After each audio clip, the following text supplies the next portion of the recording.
माजी मंत्री धनंजय मुंडे यांचा खेड तालुक्यातील निकटवर्तीय सहकारी एसआयटी चौकशीच्या फेऱ्यात अडकलाय। सामाजिक कार्यकर्त्या अंजली दमानिया यांनी धनंजय मुंडे यांचे निकटवर्तीय राज घनवट यांनी शेतकऱ्यांच्या जमिनी बळजबरीने खरेदी केल्याचा आरोप केला होता। संबंधित शेतकऱ्यांना सोबत घेऊन दमानिया यांनी 8 एप्रिल रोजी महसूल मंत्री चंद्रशेखर बावनकुळे यांची भेट घेतली होती। तसेच या प्रकरणाची एसआयटी चौकशीची मागणी केली होती। त्यानुसार एसआयटी चौकशीचे आदेश देण्यात आले आहेत।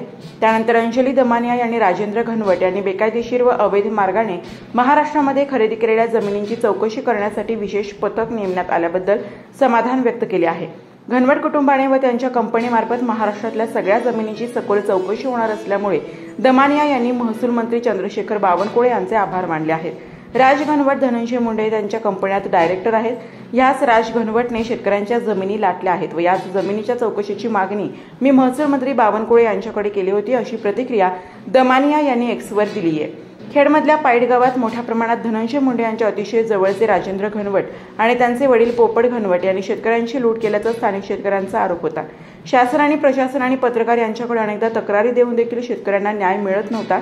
घनवट यांच्याबाबत स्थानिक पातळीवर माध्यमात कुणीही काहीही बोलत व लिहित नव्हते।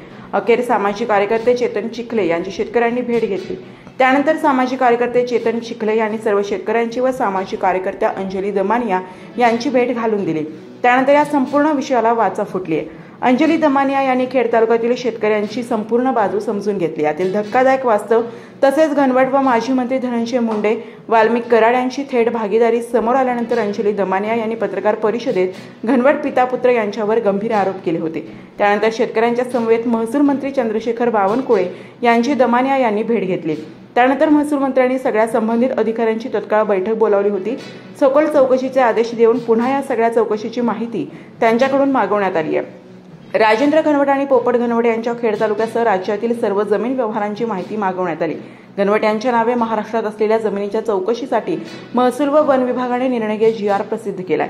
या एसआयटीमध्ये पुण्याचे विभागीय आयुक्त, एसआयटीचे प्रमुख सोबतच नोंदणी महानिरीक्षक, जमावबंदी आयुक्त तथा संचालक भूमी अभिलेख पुण्याचे अप्पर जिल्हाधिकाऱ्यांचा समावेश आहे। घनवट ॲग्रो लिमिटेडच्या नावाने राज्यात किती ठिकाणी खरेदी व्यवहार झाले आहेत।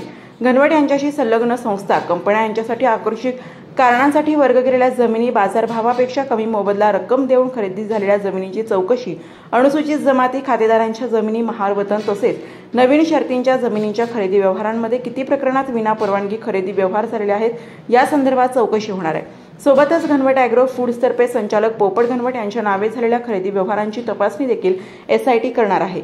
पुण्यातील शेतकऱ्यांची फसवणूक केल्याचा राजेंद्र घनवट यांच्यावर आरोप करण्यात आला। या प्रकरणी पाईट येथील शेतकरी अंजली दमानिया यांच्याकडे तक्रार घेऊन आल्यानंतर त्यांच्याकडून याबाबत माहिती देण्यात आली होती।